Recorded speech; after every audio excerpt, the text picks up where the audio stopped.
Zoetic Press presents Alphanumeric, a fiction and poetry podcast featuring pieces from the award-winning NonBinary Review. Today, Hitchcock, by Tatiana Ryckman.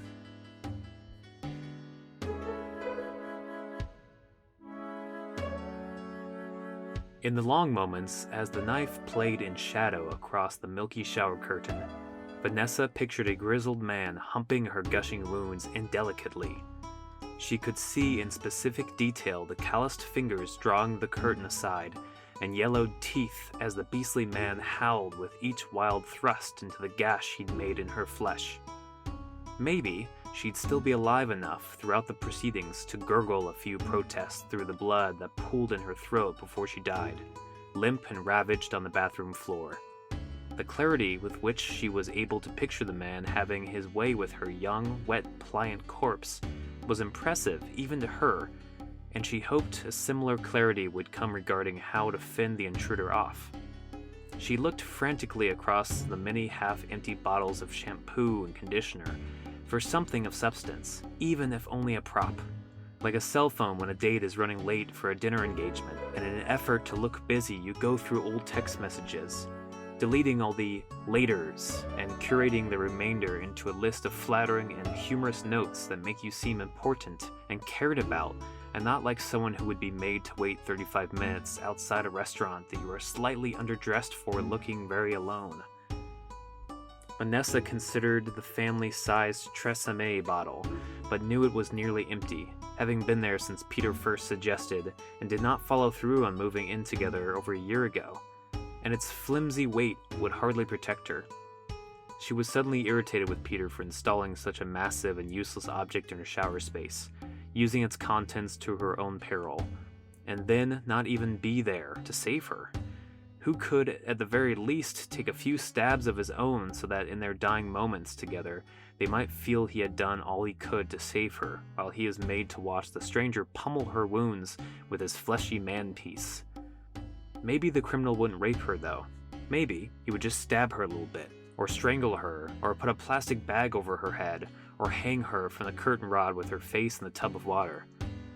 Vanessa gave up on the sliver of soap that she'd considered rubbing in the criminal's eyes, glued as it was to the soap dish forever, and reached for the pink disposable Lady Bic that had been discoloring the edge of the tub with rust for weeks.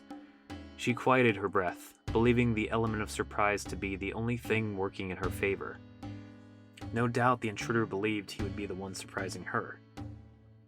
Seeing the figure's slow advance filled Vanessa with a fresh wave of panic and adrenaline born from the very real threat made on her life.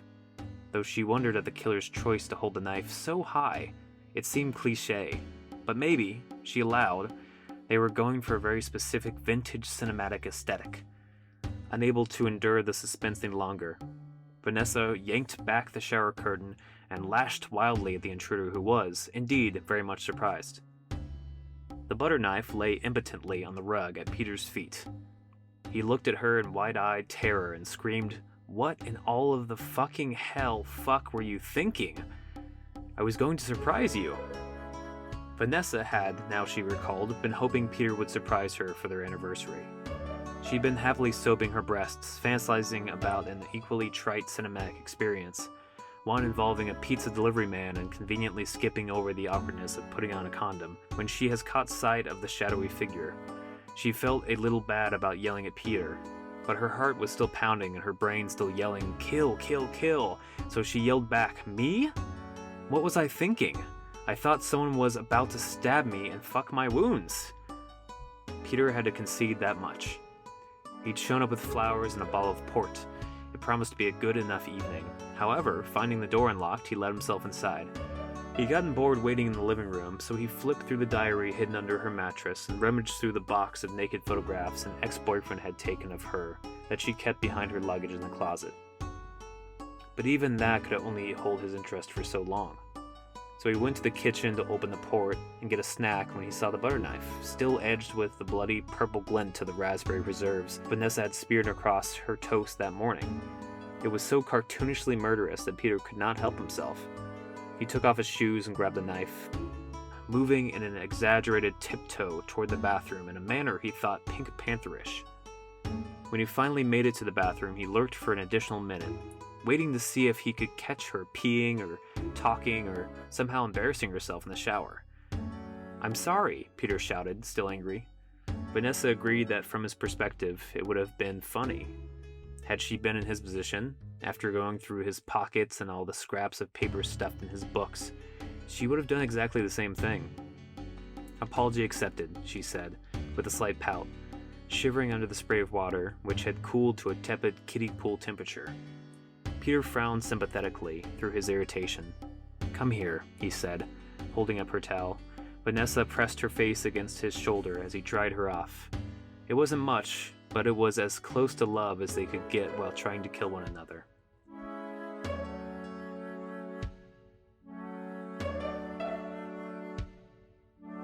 This has been Hitchcock by Tatiana Ryckman. Read for you by me, Forrest Oliver. Our music was Bad Thoughts by Greenish Purple, provided by Pixabay.com. Alphanumeric is mixed and mastered by Zoetic Press. You can get NonBinary Review on our website, zoeticpress.com, or on Amazon. If you like the podcast, please drop in and give us a rating or a review, and please subscribe. New work drops on Wednesdays. Non-Binary Review, because humans are hardwired to tell stories.